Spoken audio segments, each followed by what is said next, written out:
Good evening.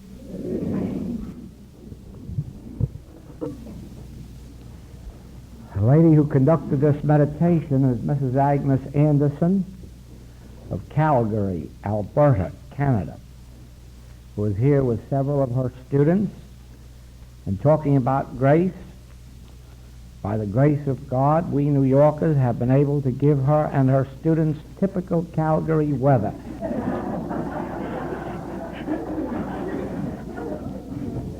Now, we haven't had weather like this since 1888, so you know that it's strictly in her honor. And since I can't manufacture weather, it must be by grace.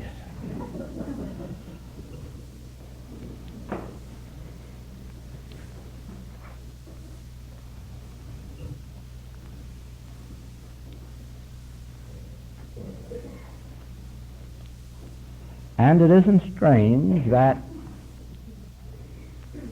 our lesson starts out this evening with a couple of notes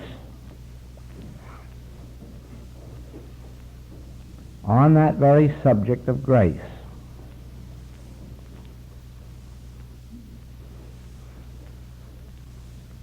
Live through the Spirit now.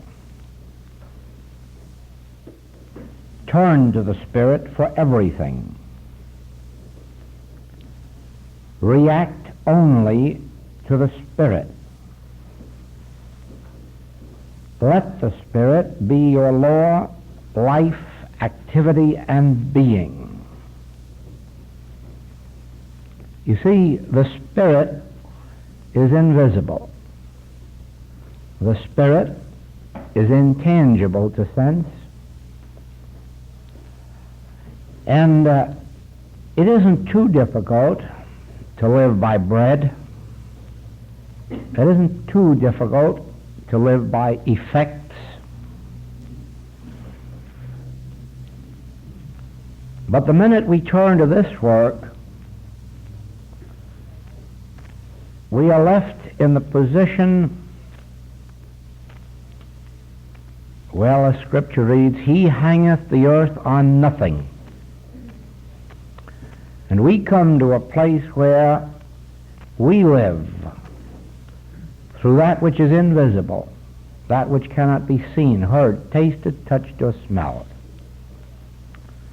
So that when there is a question of material law or legal law or the law of time, it becomes necessary that we consciously turn to the realization of an invisible something, more truthfully, an invisible nothing, which is to appear externally as the harmonies of our existence.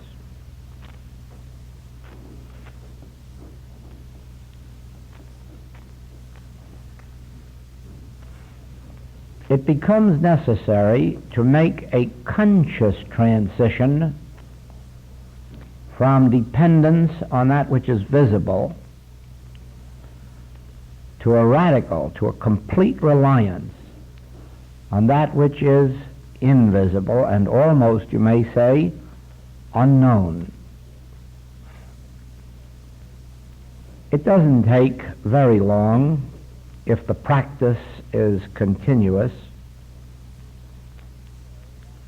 until that unknown and invisible becomes tangible, becomes evident as a feeling, as an awareness, as a presence, not one that can be described, but one which can be known. From then on, it isn't difficult. Now, this was shown to me in a vision. Fear grips the world. All of the diplomacy from 1937 to 1956 has been based on fear. Everything that has been done in the world of diplomacy every move that has been made has been based purely on fear. There isn't an act that you can think of that has been based on love, on understanding, on trust, or on faith. Everything from that minute to this has been done because of a fear that if it wasn't done, something worse would happen. Fear. Fear has gripped the diplomatic world all over the world. You know more about that when you travel the world and see why these fears exist and see why the human mind has no answer to them, not even up to the present moment. The same thing is true with capital and labor relations, except in very minor cases like small firms and small unions. All of the capital and labor relations, all the way back to 1932, have been based on fear.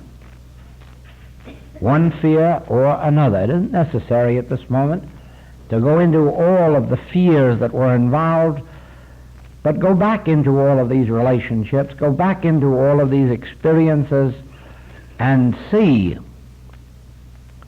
the fears that were behind these relationships, and how even the settlements were based on fear, not on justice, not on equity.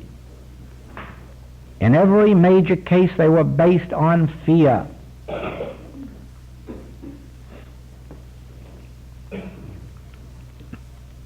The health of the world is resting today on a basis of fear.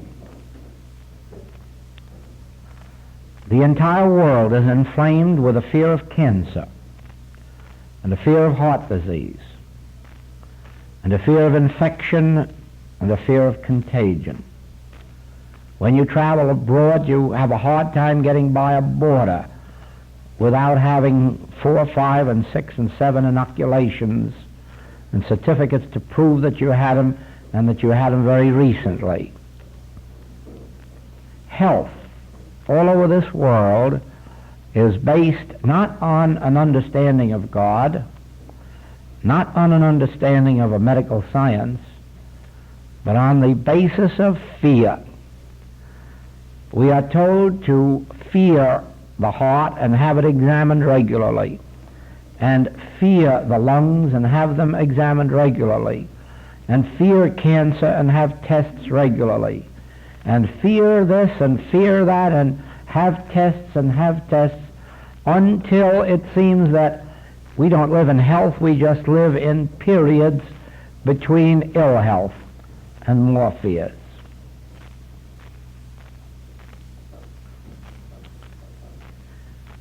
You can travel this country or the foreign countries, and you'll find that society is living in fear. Capital society is living in fear of communistic society, and communistic society is living in fear of capitalistic society. The Roman Catholic world isn't certain today that it can hold its sway where it is. It has already lost some of its territory. The Protestant world certainly is in fear that the Catholic world will take over. The Democrats and Republicans have always feared each other, or that the other would get into power. On what are we basing our hopes of safety and security today? Fear, bombs, the ability to make other nations fear us, the fear that we have of other nations. We are only spending 60-odd billions a year because of the fear of one other country. They are only placing their reliance in bombs because of fear of this country, and all of Europe is in fear of being overrun, and Asia, India. You read in the headlines that the danger spot of the world is the Near East, and the question of which way India will go in the crucial moment. Fear, fear, fear. From one end of the world to the other, it's fear, and the only remedy is something that will make the other fellow fear more than he is fearing, or our fearing what the other fellow will do to us. Yes, it is. It's a world of fear.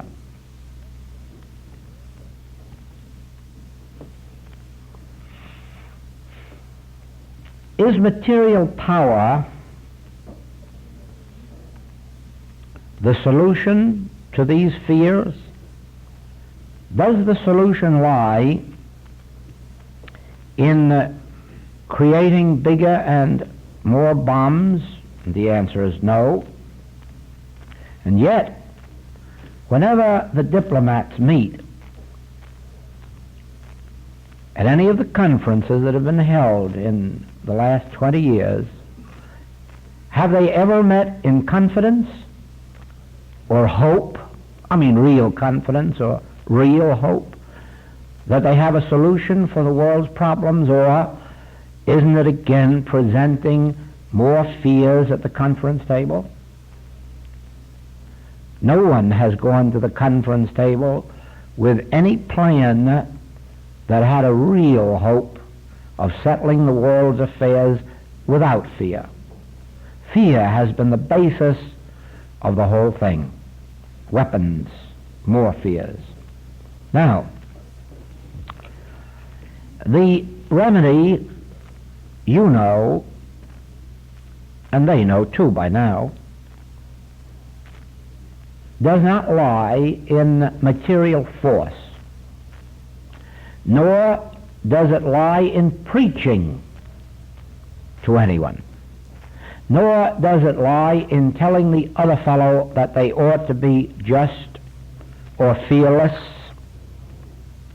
nor does it lie in anything in the way of conversation, preachments, or human plans, because there aren't any. We are far beyond the possibility of settling the world's problems by any human mode or means ever devised up to this moment. No one has brought forth a plan, and there isn't any possibility of anyone hitting upon a plan. It would take many, many weeks to go into all of the world's travels to tell you the why and the wherefore of that, but the summary of it is this: any plan that would solve the world's problems for the Orient would not solve it for the Occident. Any plan that would solve it for the Occident will not solve it for the Orient. Any plan that solves it for the Occident and the Orient will leave the Middle East in between. There are too many factors involved to bring about a human plan for the solution of the world's problems.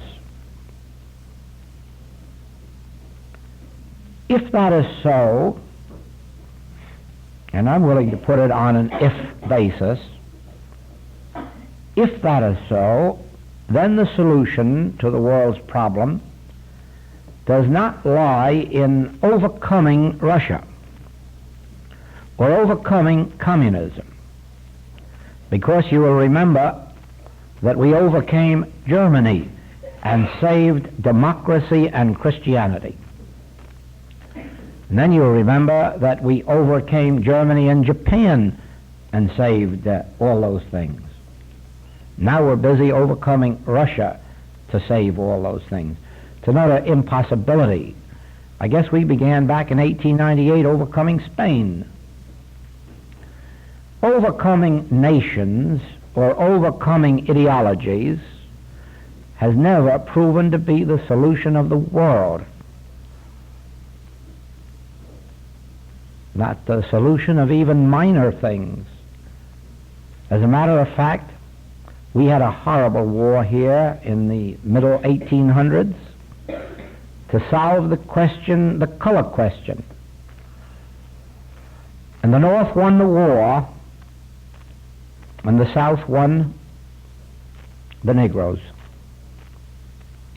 There was no solution through that war to the problem. And there never will be in the South except through education and evolution. Wars won't do it.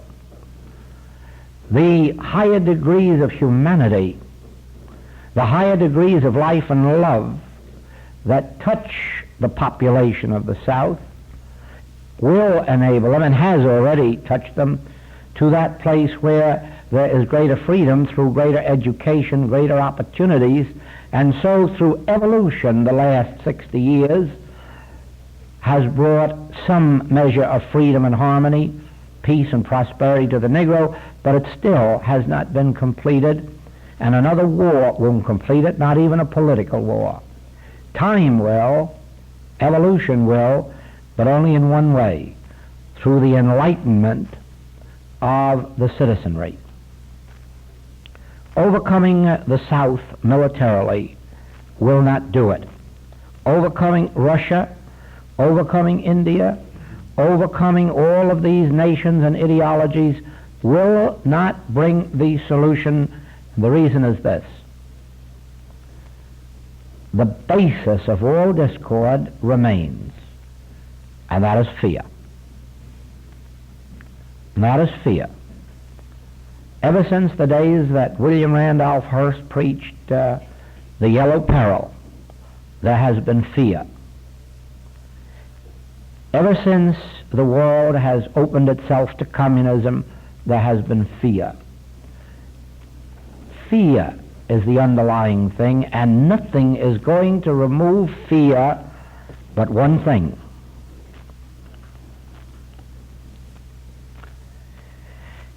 as power is removed from the external and realized as an activity of one's inner being, fear disappears, and in no other way. In the old days, when only materia medica was available to heal disease, you had to fear fevers, you had to fear cancers, you had to fear colds and consumption, you had to fear everything, because they were the powers, and some of those in materia medica are still powers to be feared. But everyone who has had experience in spiritual healing goes right in and sits alongside of those conditions without fear and witnesses their overcoming. The overcoming of sin and disease through removing power from the external and placing it on that infinite invisible has been proven. If that were not so, the courts would have stepped in long ago, and stopped metaphysical and spiritual healing. It is only because the spiritually enlightened metaphysician has been able to hold up the banner of healing without infection and contagion spreading, without having more deaths among spiritually enlightened metaphysicians than among the rest of the population. Because of this, spiritual healing is respected by a great part even of the medical profession. Spiritual healing is becoming the concern of the churches. Churches all over this country and churches all over Canada and churches all over England are becoming interested more and more in the subject of spiritual healing, because a respect for spiritual healing has been enforced by the healing works that take place. They bear witness to themselves, and spiritual healing is accomplished how? In only one way: by removing from the sins and diseases of the world their power by being willing to face them, look at them, touch them if necessary, as the Master touched the leper. And say, thou hast no power, thou art a nothingness, appearing to be something, claiming to be something, but nothing, nothing, because power is God. God is power. There is no other power. There are not two powers. There are not good powers and evil powers. There are not powers of health and powers of sickness. There's only one power. And when you sit face to face with it, you don't have to shout at it either. You sit peacefully and quietly and with a smile on your face, as much as to say, you there, pretending to be a power, feared by the world, feared by men. They're looking around for the mightiest weapons to destroy you, and I'm sitting here smiling at you, and by the time I leave, there'll be no pain left in you, because there's no you. There's no you. There's an effect of some kind, but there's no power in it. The power is in I. The power is within me. The government of this world is in the divine consciousness. God's grace is our sufficiency. We don't need the weapons of the world. We need spiritual armor, not material armor. We need the sword of the Spirit, not the surgeon's knife. We need the realization that my peace is sufficient under this storm. You know, if I hadn't witnessed this for 27 years on a tremendous scale all over this country and Europe, I couldn't sit here so confidently and tell you that disease in and of itself isn't to be feared. It isn't it that has the power. What is controlling us is our fear of it. Our fear of the disease. It isn't your fear or mine. It's a universal fear that we are subject to. You never had a fear, and I never had a fear, and no person ever had a fear. But fear is a universal thing. It's all based on the belief that we have a separate life and that it can be destroyed. But actually, this universal fear, which you pick up and I pick up through our antennas of the mind, that's what's disturbing us, not the disease. Oh no, there never was a disease that had any power even to cause a pain. Our fear of the disease and what it will do to us is where the trouble lies. You could find in the world affairs a similar condition. Some of you know I have had the opportunity to work in 4 different organizations involving capital labor relations. In all of those I was called in when the trouble was at its height, and in every single case from that day to this there has never been strife in those organizations, nor a strike, nor a settlement that was other than peaceful and harmonious. And in at least one case, the head of the union and the head of the personnel are good friends, good enough to have lunches together. Now, there have been no human weapons or threats brought into any of those 4 organizations. There has only been brought into it a spirit of love, and I don't mean human love. A spirit of trust, but I don't mean trust in each other. Into those meetings has come a conviction on my part and on the part of those with whom I worked, that there is no power in hatred or greed or mad ambition, that the power is in God. That there is no use of looking to man whose breath is in his nostrils for justice or equity or mercy, because he hasn't got any. But with the realization of God in the midst of us, this presence and this power makes of none effect the human greed or lust of the corporation, if that's where it is, or the greed or lust or mad ambition of the union, if that's where it is. Because, you see, this is not a work of attributing virtues to capital and vices to labor, or attributing virtues to labor and vices to capital. Oh, no, no, this is not taking sides. No, this is entering in the spirit of recognition that lust, ambition, hate, jealousies, envying, strife are not personal qualities, nor do they belong to the educated or the illiterate, nor do they belong to the wealthy or the poor.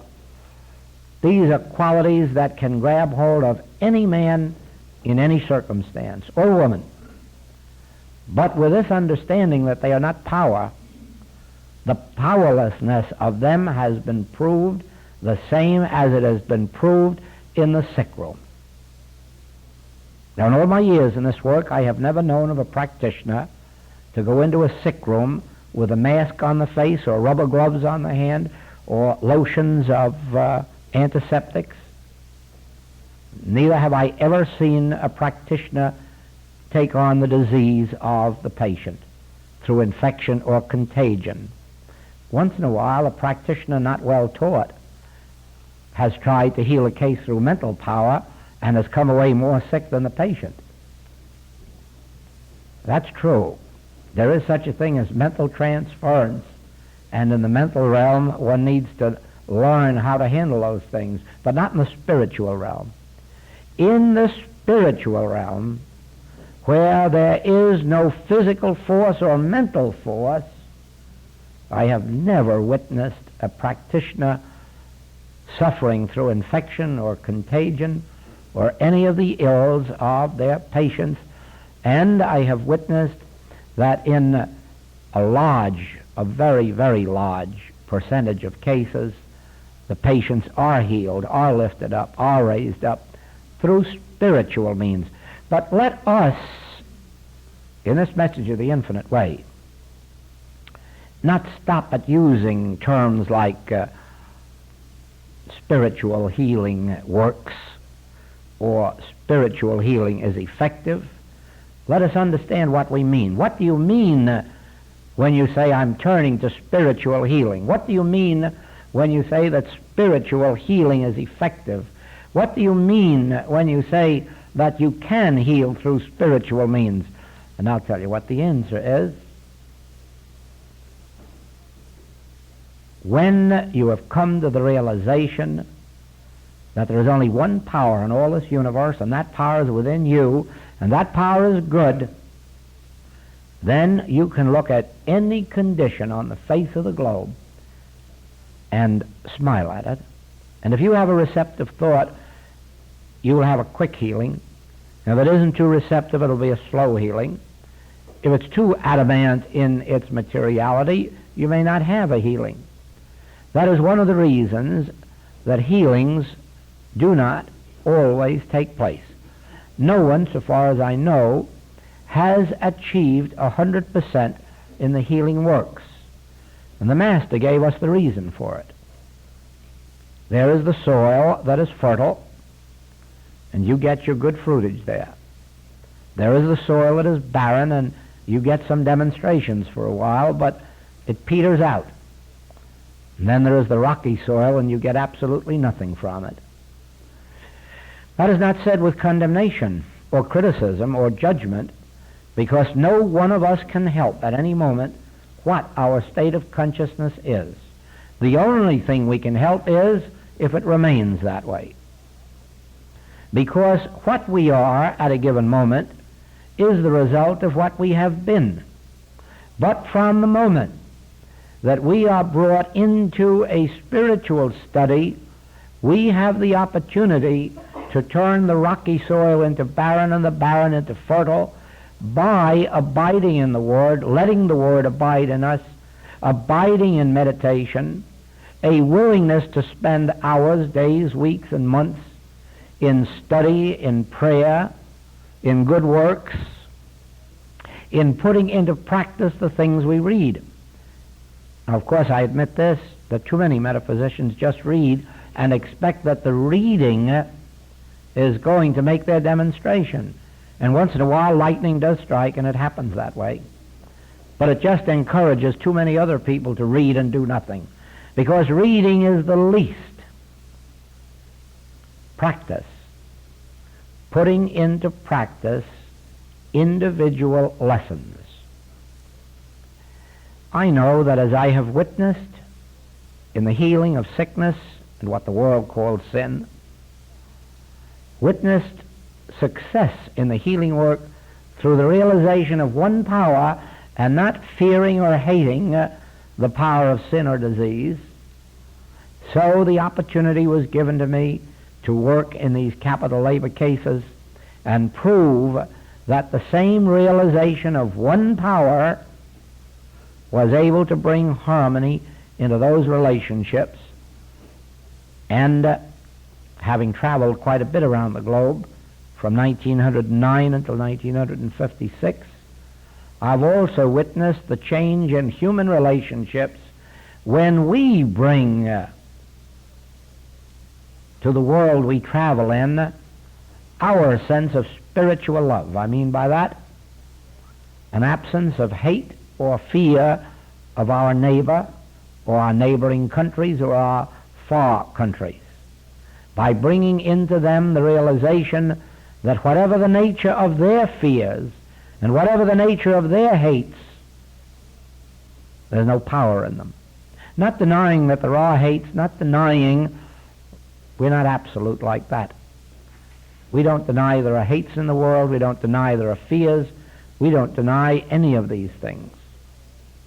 We just deny that they have any power to be anything, cause anything, do anything after the realization of one power is achieved.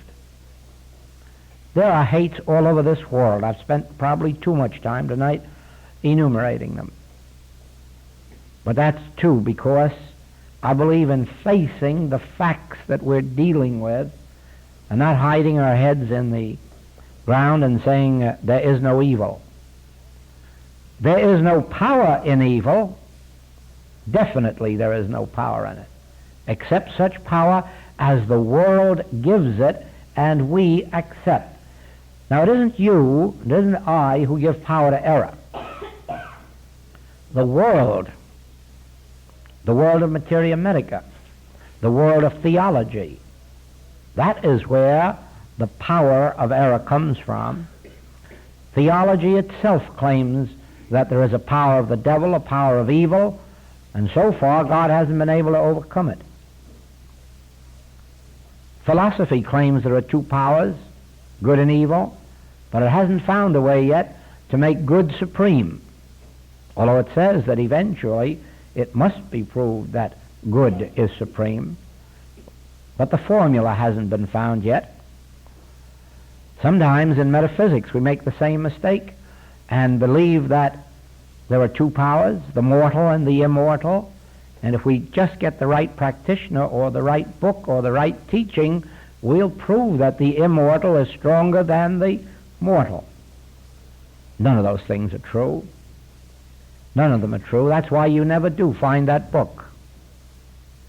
Because there isn't a book in the world that can reveal a way to overcome evil. The only way evil can be overcome is in the realization of its nature. That's the only way.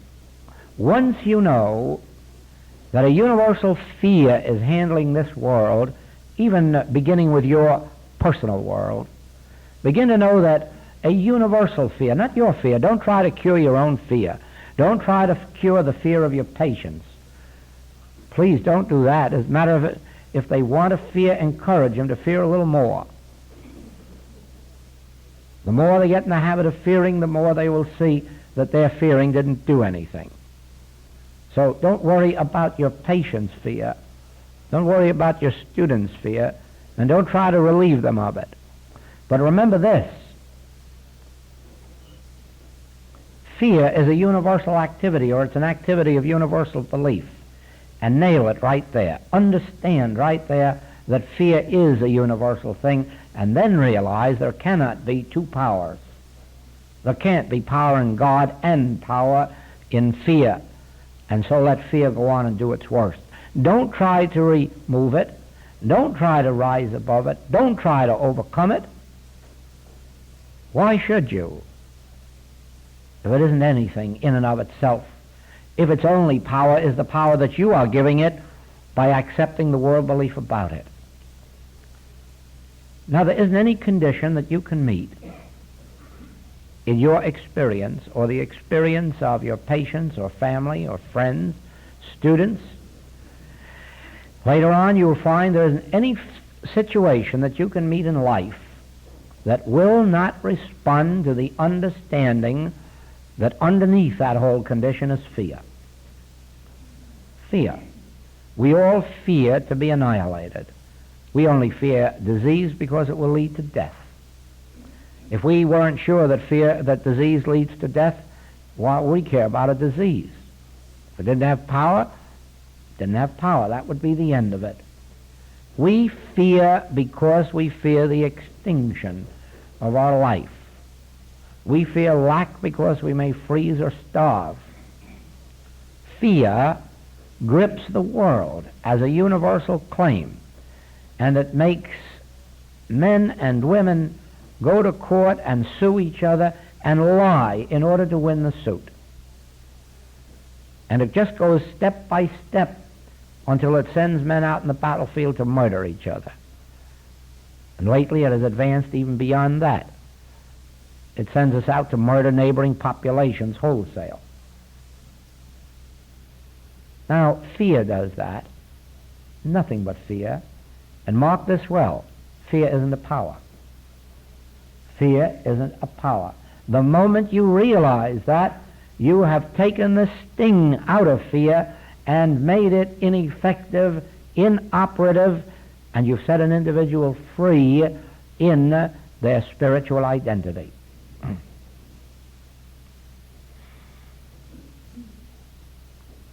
We need to lose fear of external powers.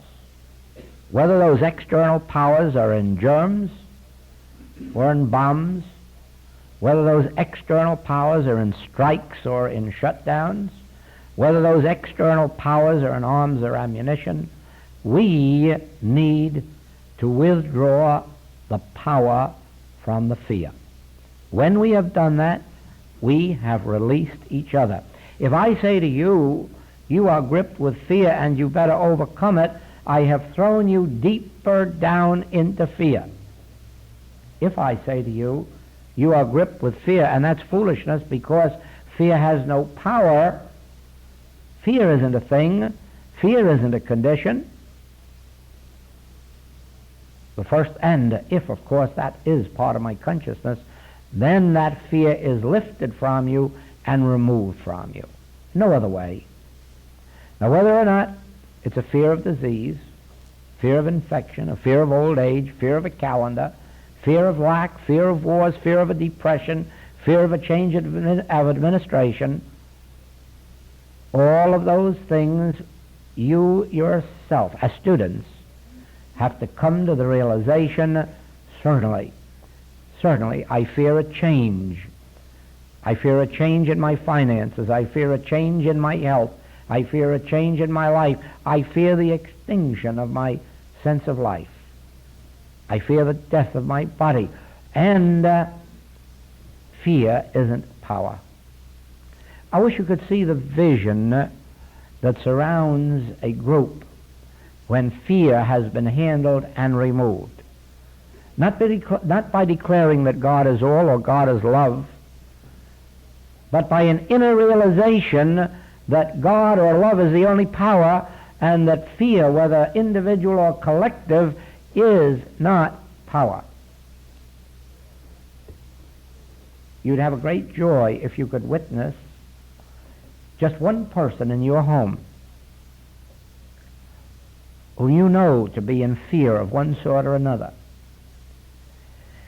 And never tell them to stop fearing. Never tell them there's nothing to fear. because they wouldn't be fearing if they could accept that.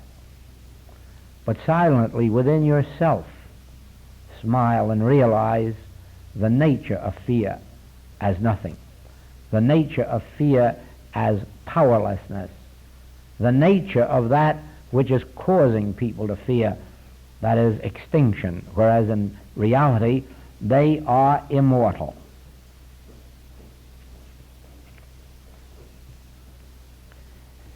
Yes, minorities fear majorities. Majorities fear minorities. And yet actually, there is no basis for that fear, because minorities and majorities can live together and cooperate and share. But there's no use telling that to anyone who is fearful of numbers, fearful of being outnumbered, whose confidence is in numbers instead of in qualities.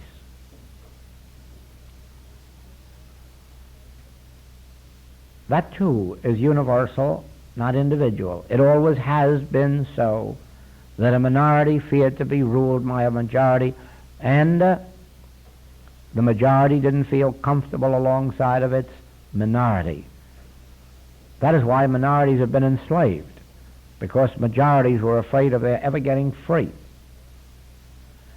Let us understand this, that from the beginning of time this world has been ruled by fear. Nothing but fear has governed the emotions of men, and as long as fear is acknowledged to be a power, that will go on. First, start in small ways, either in your home or among those who come to you for help. Don't teach this, but practice it. Silently within yourself, realize that when a person needs help, they need help because they're fearing. If they weren't fearing, they wouldn't ask for help. It may not be a conscious fear, it may be an unconscious fear, but it's a fear. And begin right there and then to understand that fear isn't personal, it's a universal claim. But fear in and of itself isn't a power, and you and I withdraw power from fear, and one with God proves to be a majority. One with God, one with this truth, proves to be a majority. Then, as you prove this in one case after another, you will eventually find yourself a member of a group, either in a group or leading a group. And there you will have even a greater opportunity, because there you will know that most of the people have come together because of fear. Most groups, even in metaphysics, haven't come together to learn about God.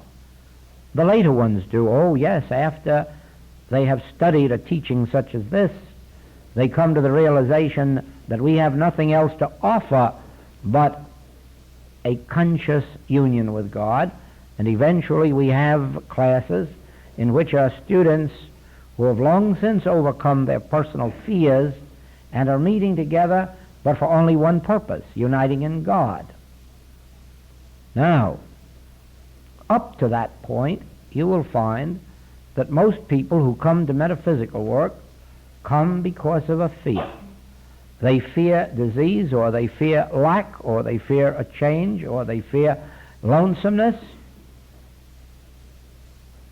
And you probably won't help it by telling them so, but you will help them by knowing that the fear that is driving them to God isn't a power. The very fear that is driving them to truth isn't a power. The fear itself is nothing but a universal claim, and nullify it there. And realize right there and then that not an individual fear or a collective fear is a power, since I am power. The power is within my consciousness and yours. The kingdom of God is within you. And as you withdraw fear, the power of fear, all power disappears from fear. And you've set your patient free. Rarely do they know what has happened to them, although most of the time they can tell you that they feel happy or at peace. but they do not realize that what has been taken from them is their fear. Actually, what has been taken from them is the power that fear had over them.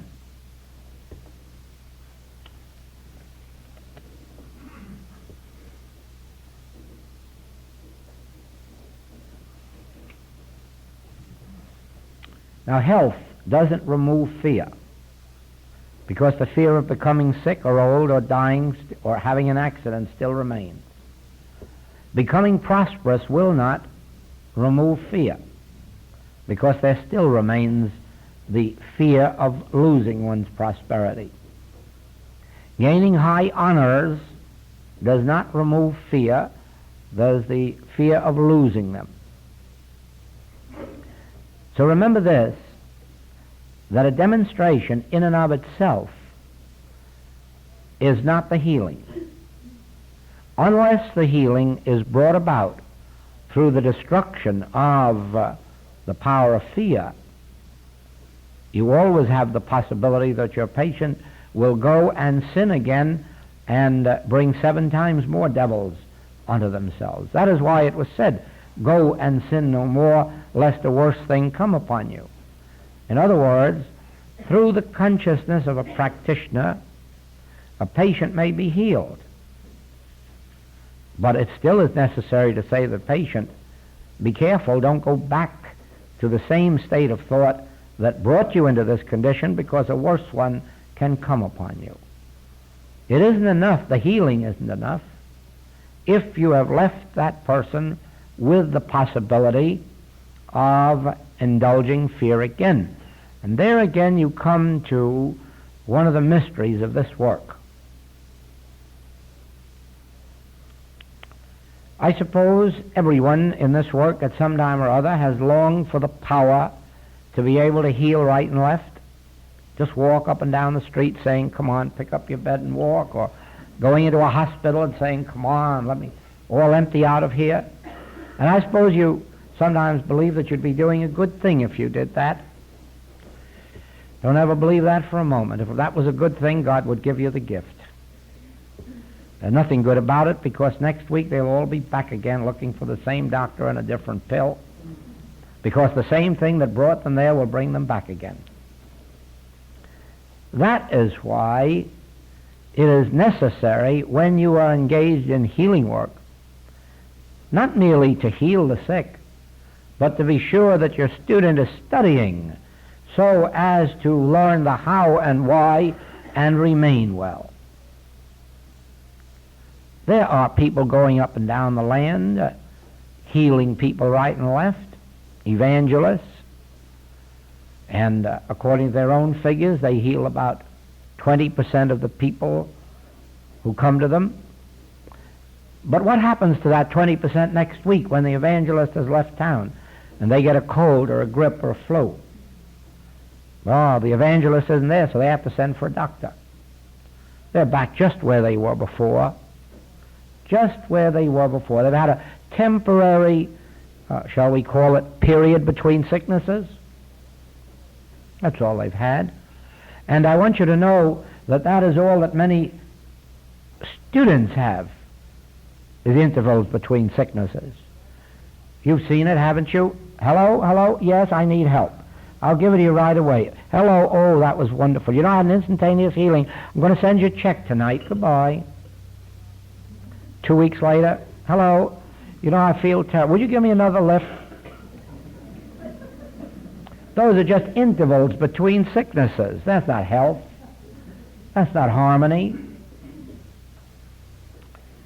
Practitioners get weary of that after a while. I mean, if the practitioner is dedicated to God, to Christ, to a spiritual way of living, they get very weary of those people who merely call up day in, day out, or week in and week out, and another one and another one and another one. Sometimes they're very grateful and pay very liberally, but that doesn't change the fact that they get very, very tiresome, those people and those healings, because you do not see any spiritual progress, any interest in the spiritual way of life. And you get awfully weary just being a medical doctor for somebody. I don't know how doctors feel about curing everybody's ills and having them come back next week. Probably they're accustomed to it. But we don't get accustomed to it in this work. Our interest lies in healing as an evidence of what spiritual living can bring. Our work is not in the field of merely healing to make sick people well so that they can go out and have more dissipation to get sick again. No, that is the reason for our classwork. That is the reason there are books to study. That is the reason there are recordings. Not merely to sell things, but to provide opportunities for spiritual enlightenment. Whatever little light has come to me, and I can assure you that it's mighty little when you stop to think of what lies ahead in this world, but whatever has come to me has come from the years of devotion to the books, years of the devotion to works, years of devotion to prayer and meditation, not merely calling up someone for help and then waiting until the next illness to do the same over again. We are entitled to the help of each other all along the way. And if we have illnesses ahead of us for 20 years, we still have the right to help from each other, but at least be making the effort towards spiritual enlightenment. Don't sit back and merely look upon a spiritual healing teaching as just another medical practice, just another way to get well when you're sick, because it isn't. Our healing works are the signs following. The signs following what? Spiritual consciousness. The development, the cultivation of spiritual consciousness. The goal of our work is conscious union with God. The goal of our work is the ability to live and move and have our being in God consciousness. The healings are the signs following. These things shall be added unto you, if so be you seek the kingdom of God and his righteousness first. No signs will be given beforehand. That is why it is that the young student can't heal themselves. They haven't developed the spiritual consciousness. And so they go to the one who is dedicating their lives to God, to spiritual unfoldment, to the Christ. And because of that enlightened consciousness, the young student benefits. But that young student in their turn must go and do likewise, because the sign of healing which they've received is not a sign to them, it's a sign to their practitioner.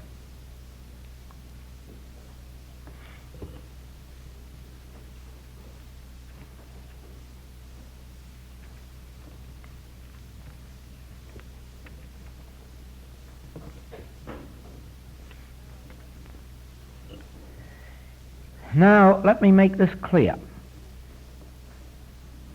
We are not dealing with fear of anything or of anybody. That's not our concern.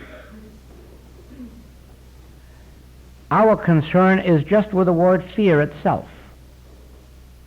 It isn't fear of anything or for anything. It's a universal fear itself, which in the last analysis is really a fear of self-extinction. That's the basic fear. But all we have to be concerned with is that beginning with this moment, we will accept the fact that fear in and of itself is not a power. That fear underlies our ills, our troubles, but only because we have accepted fear as a power, or we have developed a fear of something or someone to which we have attributed power. Now realize this: withdraw the power from the fear or the condition or the person, and you have met the situation. Not only that particular situation, you have spiritualized your consciousness to the extent that never again will you quite, or will you fear quite so deeply. Never again will you fear a sin or a disease or a lack or a limitation quite so deeply. And gradually you will find fear playing less and less part in your life, which means that it is replaced with understanding, and then grace takes over. Now I would like you to know this. There is a power of grace. By grace I mean our good achieved through the gift of God, achieved as the gift of God. Our good flowing to us and through us without our earning it or deserving it or laboring for it. That's what I mean by grace. I mean that our lives must be lived by grace. That is, that whatever we do, that there is a divine power working in us and through us to its successful conclusion. That the government is upon its shoulder. We do the work. We go out to our jobs. We do whatever is given us to do in a human way, but the power of grace worketh through us to its successful conclusion. The power of grace then feeds us and sustains us. Even though we continue to work, we no longer work for a living. We work because it is an activity of our being, normal, natural, and right. Now, just as there isn't a musician who wants to stop being a musician just because they don't have to earn their living at it, an artist doesn't stop being an artist just because they're independent of having to earn a living at it. So, in the end, we will do the work given us to do, regardless of the fact that we no longer have to earn our living at it.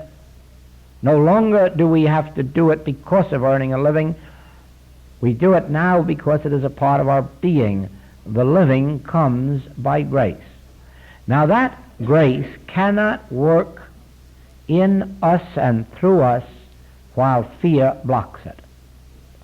The fear of I, the fear of myself, the fear of my possessions blocks the power of grace. It is when we throw ourselves open in the realization that there is a power of grace functioning in this world that we begin to lose our fears and hatreds of each other as individuals or as nations. Now there is a power of grace. That is the last thing that most people can come to believe. That there is a power of grace in this universe that would prevent our ever again having a worry or a fear. I don't mean having a natural concern for the things of life. I mean a worry or a fear. There is a natural power of grace. God's grace is our sufficiency in all things. It feeds us and clothes us, heals us, maintains us, and sustains us. But there is a function that we have to perform, and that is to become free of fear, and we cannot become free of fear except in proportion as we can realize there is no power in the external universe. All power is within ourselves, acting upon this universe. All power is within ourselves. Nothing from without can enter to defile or lie. Nothing from without, because there is no power in anything without. The realization of that sets us free and enables the power of grace to operate. There is a power of grace that will heal us. There is a power of grace that will supply us. There is a power of grace that we can carry into our capital and labor relations and our national and international relations when the power of fear has been recognized as having no power, being no power, governing nowhere, no time. Well, is that true? Let us overcome fear by understanding that that which is external is not power. whether it's a person, a place, a thing, or a condition. And be assured of this, just as the Kaiser at one time was the decoy that made us fear and get into war, and the next time it was Hitler and Mussolini and Stalin or whatnot, so it is that today cancer, consumption, heart disease, Russia, atomic bombs, these are the decoys that will keep us going into one era after another until it is understood that we must not fear them, nor must we fear the power, the fear that they engender, but realize the presence of the gentle Christ is sufficient to calm the storms of life.